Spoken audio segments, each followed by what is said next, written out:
tiny little studio on this tiny little Greek island. It's actually now afternoon, but I'm just getting in my studio. And in fact, my time frame has changed in my coming to the studio. So I'm just coming in. The first thing I do is, sit down, take some time and focus on what my plans are for today. Hello, my dear. How are you doing, Brazen Hearted? Good to see you. How's your puppy doing? Hopefully she'll come along just fine. He or she, I don't know if it's male or female. But again, I really honor you for helping the animals, helping them. We need a lot of people like that here in Greece. There's a lot of, it's really sad, the stray animals, especially the dogs. Cats seem to find a way to to survive a lot easier than dogs do. There's quite a few farms. There's quite a few areas that cats go to, and people generally accept cats. Um, uh, they'll feed them. I mean, even they won't go out and buy, the best cat food or this or that, but they will feed them um, scraps. And it's good to have the cats around, especially in country areas, rural areas, because of, the mice and the other things that the cats catch. But dogs are just a whole different story. It's just so sad. It's so sad that they are not better cared for here. I really do hope that that changes. Yeah, that's one that bothers me. If I could gather all the dogs that I see. She has parvo. Oh, but the injection from the vet. Okay. Yeah, I think you mentioned that. I just really, hats off to you for that. That just tells me you're a very caring and beautiful person. Spay and neutering is so important. That's another thing here in Greece. It's coming around. In fact, I think for the first time, maybe twice this has happened, they brought in a van onto the island, and the people in the village gathered as many of the cats that they could, because most of the cats in the village are stray, but they all kind of have their area. So they are fed by the various people in that area. But they are, just these people came in, bless them. They came in and they gathered as many cats as they could find, and they spayed and neutered them and gave them medications. They were here for, 2 or 3 days. I didn't actually know that because I live outside of the village and don't get down there all that often. So I didn't actually know that they were here. I would have taken the cats that we have up here and gathered as many as I could that are up in this area and brought them down for the same purpose. I did take the female cat that is in our house area and had her spayed. At least I could do that, but had to pay for that one. And yeah, it can be costly. So it's just a beautiful thing that you're doing. I really appreciate it. And I was telling you about my friend in Uruguay. She is the top. Uh, she has saved 1,400 and some dogs over the past 12 years.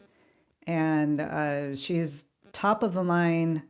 You know, she's really incredible with that. And she won't just give the animal to anybody. She has to check them out, make sure they're okay, make sure that the space that the dog is going to be in is going to be okay. And she is just top notch in that. And boy, have I learned a lot from her. I think it's incredible what she and her family, because her family has been helping her, especially her husband has been a strong one in supporting her need to help these animals. And she has, I mean, it's really something. It's really incredible. So I hats off to you, and anybody else out there who loves animals enough to be able to do what they can, and and hats off. So today I have, you can see I put up the last 4 paintings in this 30-day lemon challenge. And I've been looking at them, and the first one up there, that one was the first one I did in gouache. And then I did the second one here in oils. And then I did this one here in oils, a different setup. And then did it again yesterday with the one lemon, like going off the page and off the canvas. And what I like about the one I did yesterday was, first of all, the more you paint something, the more you understand it, the better you get, the more you know what to do in the limited amount of time that you have.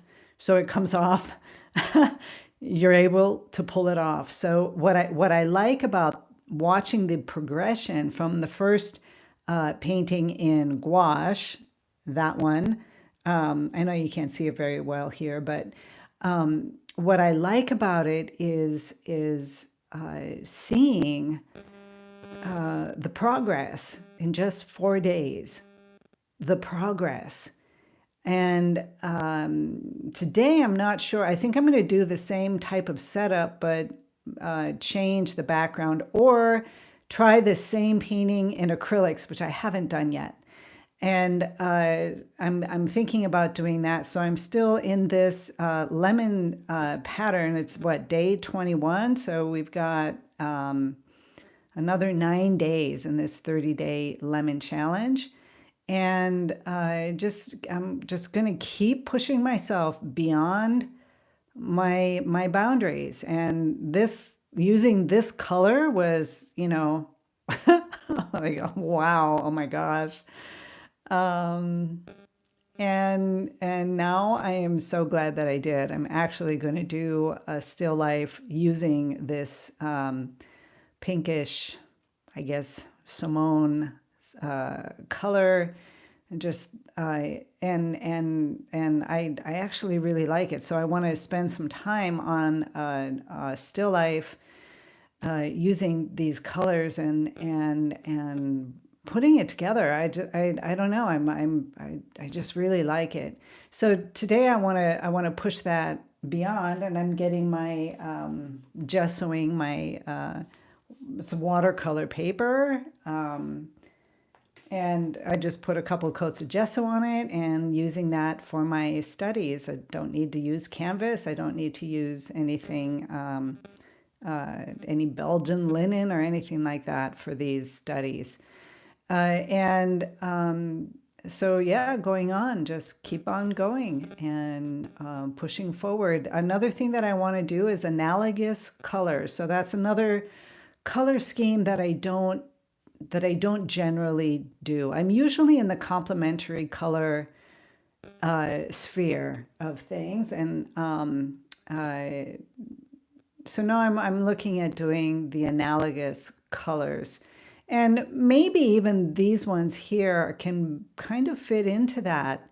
You know, it's the yellow, orange, an orange red kind of space. So but my shadows are not in the analogous color scheme. And I'm just not familiar with it. So I'm thinking about doing that. Also thinking about getting out the acrylics, because acrylics is also a medium that I don't use very often. And I like acrylics. I do. They're easy. But they're only easy because you understand what you're doing with them. But the easy thing about it is that, of course, they dry quickly, so you can just paint over something that didn't work out for you, and you don't have to worry about all the fat over lean things and all the, other areas, about the mediums and the, you know, how to put it all together.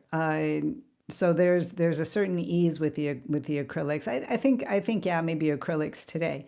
So and then figure out the design and the color scheme. And what I like about this one up here is that you know, have you heard me talk about that balanced imbalance?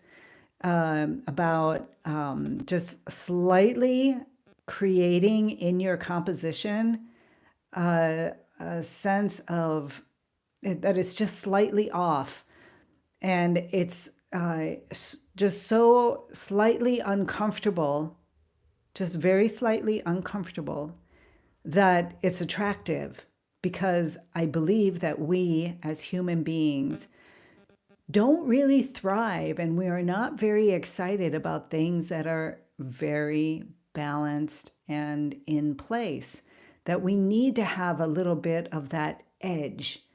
And that's what I'm continually pushing for. That I haven't been in these studies, but yesterday when I did this one, I was like, yeah, I'm just going to kind of pull it off the edge, that last lemon, which doesn't play an important role anyways, aside from a supporting actor. Just kind of like half there, just partially there, just a little tug in the whole flow of this study up here. And I liked it. So it's not just the pink. It's not just the pink that is off for me, but the balance of the painting is also slightly off. And I want to do more of that. I want to do more of that. So I'll see what I'm going to do today. I still haven't decided, but we've got 9 days left, and there are some things to go through still. And yeah, just want to try it. One of them, which I was going to do on the 15th, but I wasn't here, I think, on the 15th, is painting with my left hand completely. Just the whole painting in my left hand, see what happens with that. I am going to do that, which will be an interesting process. Yeah, so you guys, that's about it. Just getting ready and preparing for the live stream tonight at 6 o'clock my time here in Greece. So if you want to join in, it would be great to have you as we work through these various different studies. Again, if you're coming to the study and you want to paint with me or draw, whatever it is that you do is just perfectly fine. The only thing, if you're a beginner, I want you to focus on creating form. Just how do you paint a lemon and make it look like it's a full lemon? And if you have some experience and you know how to put together a basic painting, then I want you to shake it up a little bit and test yourself out, try new things, try different styles, just push beyond your comfort zone. Because if you're not pushing beyond your comfort zone, you're not growing. And if you're not growing as an artist, you're not getting any better. And it's so easy for us to get stuck in our comfort zone. Like, isn't it? Like, isn't that always the easy thing to do? Just get stuck in your comfort zone. Like, I'm not going to rattle my cage at all. things are just fine the way they are. At least in your art, I want you to rattle the cage and just shake things up a little bit. Because when you go back to your style of painting, you will have a more expanded version of that. You will be a broader, better, creative being just by doing a 30-day lemon challenge or a 30-day apple challenge, whatever kind of challenge you want to do. You can even do it for 5 days, but just doing it periodically and pushing yourself beyond the borders really does something. It really does. At least it does for me. I won't assume it's for everybody out there, but I think anybody who wants to grow as an artist, wants to get better as an artist, will keep pushing beyond their known comfort space. Yeah. So yeah, you guys, with that, be inspired, be creative, be you. Have a gorgeous, gorgeous day, and I will see you all again later on at 6 o'clock Greek time. Take care. Bye.